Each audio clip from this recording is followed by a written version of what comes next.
হরে কৃষ্ণ মহামন্ত্র মনে মনে জপ না করে উচ্চস্বরে কীর্তন করতে বলা হয়েছে কেন?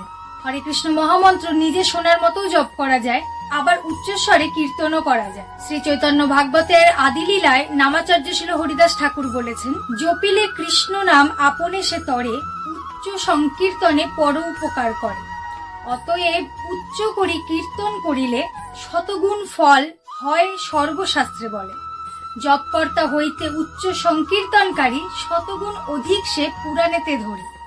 আবার শ্রী নারদীয় পুরাণে ভক্ত প্রহ্লাদ মহারাজ নির্দেশ দিয়েছেন, জপত হরিনামানি স্থানে শতগুণাধি আত্মানাঞ্চ পুনাতুর্চৈজপন শ্রোতিন পুনাতি চ। অর্থাৎ উচ্চস্বরে হরিনাম গ্রহণ করলে জপ এবং স্মরণাদির অপেক্ষা শতগুণ ফল অধিক লাভ হয়ে থাকে। আসুন একসাথে বলি, হরে কৃষ্ণ কৃষ্ণ কৃষ্ণ কৃষ্ণ হরে হরে, হরে রাম রাম রাম হরে হরে।